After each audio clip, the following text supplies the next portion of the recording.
SmackDown is in Brooklyn, New York at the Barclays Center, and this is the fourth consecutive WWE event in that same building. I think WWE, I'm so sick of these big four, city tours. Like, doing 4 shows in one city, it's too much. I think people of Brooklyn are tired of it.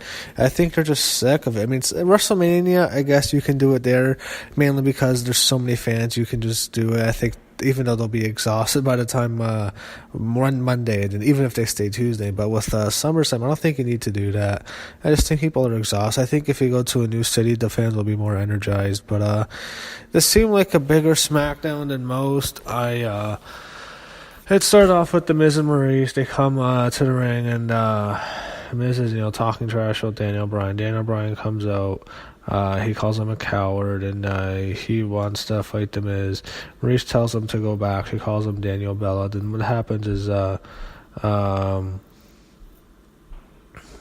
Brie Bella made her way out to the ring, and she went and she punched The Miz in the face, and then because Maurice left the ring, and then Daniel Bryan clotheslines him. And what they said was they talked to Paige, and it's announced that it'll be a mixed tag at Hell in a Cell, which I thought, you know what? The more I think about it, it would have been better to do Daniel Bryan and The Miz, probably at Extreme Rules, and then do the mixed tag at SummerSlam. I think that would have gotten a bigger reaction. I think they want to do that mixed tag match. It could have gotten more publicity probably at SummerSlam, but actually, it's because the Bella show is coming back. They want to do in September. That's exactly what this is. Right on time for the Bella show, and you can have Nikki's facing Ronda Rousey in the main event of Evolution. I don't want to talk about that. So Brie's on SmackDown and Nikki's on Raw. It's clearly obvious where they're going. And one thing I hope this doesn't lead to, I'm afraid this is going to lead to Brie and Maurice having a match at Evolution, which would be fucking terrible. But you have a mixed tag at Hell in a Cell. Right in time for the Bella's new TV shows. That's what you got. And Paige announced it, so I guess it's okay. They show Jeff Hardy in the back, and they show The Miz talking to Paige, and she mocks them, and she's excited for the mixed tag at Hell in a Cell. I'm fine with it. I'm fine with this feud continuing. It's a long feud. The mixed tag, I would have done it. I mean, I guess it makes sense for the Bellas to do it now, but they've done this before. It's John Cena and Nikki Bella against Miz and Maurice. Now you just plug in Daniel Bryan and Brie Bella in that spot. Both the women they both have new children. I mean, they're both mothers now, so young mothers facing each other. I don't know. I guess it just adds another layer to the story. I guess the one thing you can do if you want to continue the Miz and Daniel Bryan feud, since you had Miz win already, it doesn't matter really who you win. I guess you can have the women involved in the fall, and they can. I hope we don't have to see Miz and Maurice and Brie at Evolution. So next is Jeff Hardy and Randy Orton have a match. It goes on for a while. What happens is Jeff goes off on him. He goes, he gets disqualified. So Orton wins by DQ. And after the match, they go down to the stage area, and Orton throws him into the guardrail. He gets a table, and what happens is he goes and hits a swanton bomb through Randy Orton through a whole bunch of tables. In the crowd area where there's production stuff, so it looked it looked fake. Hate to say it, there's a whole bunch of padding. It was a cool visual. Jeff doing the swanton bomb onto through a whole bunch of tables. I remember Randy Orton once got that from Kofi Kingston in Madison Square Garden. That was such a cool moment. But here, this was kind of cool. This was fine. It got a big pop. They show Renee Young interviewing Shane Cesaro. These guys are losers. They show Billie Kay, Peyton Royce, and they're mocking Naomi. It's Naomi. I think she called out Peyton Royce. Peyton Royce, I don't want to talk about this, but this is old news now. But a week ago, Dave Meltzer, probably the biggest name in wrestling journalism, he made a comment on a show that I think he said Peyton Royce looked lighter in NXT. I think he was talking about Peyton's boob job, which he obviously got. I think she looked better in NXT without the boob job. I thought she looked more natural found her more attractive and more sexy. Here, it's like just a cosmetic WWE Barbie doll who they want. It's like, all right. They do this with like all the women. I mean, the only women who are pushed have boob jobs. Oh, you look at all the women who are being pushed, except for Ronda Rousey, they have boob jobs. They have face surgery, like Carmella. So it is what it is. I think it was right for him to say that. I think he meant to say she looked lighter because she had smaller tits. I don't think he meant to call her fat, which she's clearly not. But she beat Naomi. Naomi's done nothing. I mean, ever since, wow, it's like she got a push last year. She's absolutely nothing now. She's a complete loser. I don't know what they're going to do with her now. I don't even know what she does at Evolutions. Naomi's just part of I guess she's doing nothing now. They show Biggie getting his ribs taped after I think he's the one who took the sledgehammer shot at SummerSlam. They show stuff with Becky. They show Becky's door at the locker room, so it's gonna be Becky's on the next segment. All right, so I have a lot to say about this. Becky Lynch comes out. So I'm going to recap it. Becky Lynch, they basically portrayed her as a jealous bitch. She comes out and she says, the fans never cared about me. There was no boycott for me. I was always Charlotte. Charlotte stole my spotlight. And I'm thinking to myself, the fans are cheering Becky. This is a failure. I knew I treated this so. I got a whole bunch of likes on this. This is going to blow up in WWE's face. They're just tone deaf. Becky Lynch is a very popular babyface. People like Becky. They want to cheer for her. It's like, I don't even want to rant anymore. I've just ranted so much on this company. It's like, they don't give a shit. They can do what they want. They're getting money. Regardless, they're going to get like $400 million next year. Why do they give a shit? Why does this company give a shit about anything people think? It's like, you can do whatever the hell they want. They got all this money with the sponsorships. It's just, you know what? They're going to push Charlotte Flair as the babyface, and Becky Lynch is going to be the heel. Becky was cheered heavily as the heel. She's supposed to be heel. People love Becky. She's a genuinely nice person. She's a good human being. People want to see her succeed. They want to see her win the title. She's nice. What's going to happen is Becky's not going to get the belt. I think it might be Charlotte and Ronda at WrestleMania with both of them as champions. But the only thing with that is, this is really what I don't know for sure.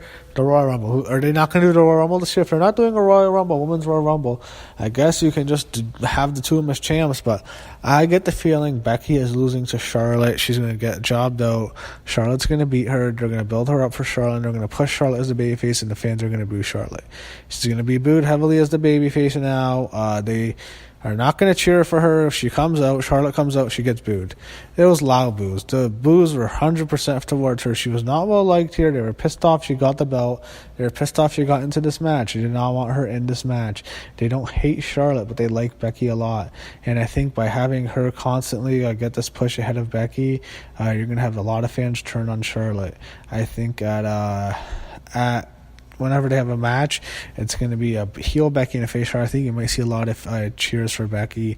I think Charlotte is in danger now of being the female Roman Reigns, and she's already booked that way. And I'm talking about the way the fans react to her, and I think her just being so dominant and always getting these opportunities. I think the fans are just going to turn on her. They want to see Becky succeed, and I think they're in the wrong position. If Charlotte was the heel, this would be fine, and then Becky can finally beat her. But Charlotte as a heel, she always won the big matches. Every single big pay-per-view she wins. It's like, I'm so sick of this. It's like, you want to see Becky get this opportunity. The fans, Becky's way more over as a babyface than Charlotte. Charlotte was never that over as a babyface. Let's call a spade a spade. She was very over as a heel, great heel, but as a babyface, I don't think people genuinely connected with her and genuinely really liked her the same way they liked Becky Lynch. And it's unfortunate. Becky is super over as a face. It's all going to be thrown out the window. It's not the story they want to tell. They want a story of a jealous best friend, and then the good girl, the one who people are supposed to like, overcomes her, and that's going to be the end of the storyline. And then Becky goes back into purgatory. I know Kevin Dunn hates Becky Lynch. Fuck you, Kevin Dunn. You son of a bitch. Go die. I hate you. You fucked over so many of these guys, so many of these women you fucked over. Go fuck yourself, Kevin Dunn. But yeah. It's too bad. They had a big brawl and had all of them come out, including Asuka, to stop it. It sucked. So They showed Zelina Vega with Almas. Why do they want to still feud with them? They fucking had a million matches with them. Oh God! Why do they want to keep having this feud? They've beaten this team so many times. How Almas has beaten Rusev. Zelina's beaten Lana 3 times or something. So they have this match and they have Rusev and Lana. When I'm thinking to myself, why? What the fuck's wrong with this company? Why are you being Almas in Vega right now? Why are you having Andrade Cien almost getting beat by Rusev you were never going to push? This fucking company. I'm so sick of this 50-50 booking. Just had a fucking pre-show. Have Rusev on the SummerSlam. It got more over. Why does it matter now? You do this fucking 50-50 booking every fucking... Oh my God. I'm so annoyed. So Nakamura declares that it's now the United States of Nakamura. Or Nakamerica. Nakamerica. The United States of Nakamerica. Yeah, wait for, never mind. I'm sure, I don't know. They show Renee Young on stage. AJ Styles is interviewing him. Renee Young's interviewing AJ Styles, and AJ's pissed off. He talks about what happens. He says next time Joe talks with him, he's going to rip his heart off. But then Joe comes and chokes him out.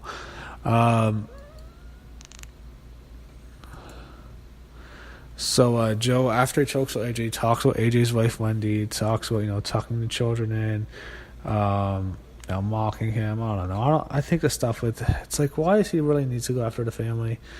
So they show Paige and Carmella wants a rematch, or they had R-Truth enter, and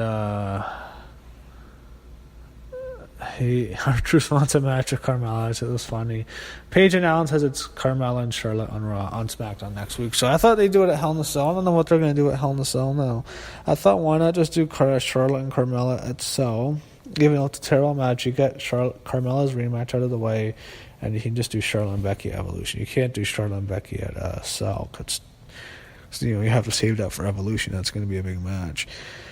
So the main events, no disqualification tag team match. You have the New Day challenging the Bludgeon Brothers. So what happens here, I thought, okay, when this match was announced earlier in the day, I 100% expected new tag team champions. Eric Rowan has a torn bicep, which is not surprising because that guy's had so many arm injuries. I mean, how many times does that guy get hurt? That guy is just injury prone. He's always injured. He's not very good in the ring. He sucks in the ring. Harper's the much better one. I feel terrible for Harper. This really sucks. The Bludgeon Brothers were never over. They were never over as a team, but another injury for Rowan. Maybe they should just release Eric Rowan. So this match was pretty damn crazy. They used ladders. They did some big stuff here. They did a lot of weapons. They did the computer chair spot, which is kind of cool. They did a lot of stuff here. Eventually what happens is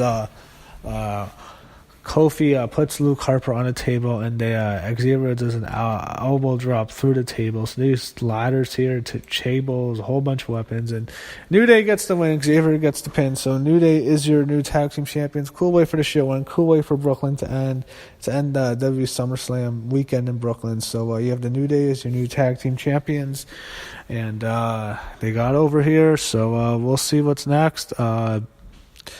And SmackDown, this was a great show. SmackDown was way better than Raw tonight. Damn good SmackDown. No denying that. Even though might not be too happy with the direction of some stuff, this show blew Raw away, and it was definitely a very, very good show. And definitely ended the weekend off with a bang.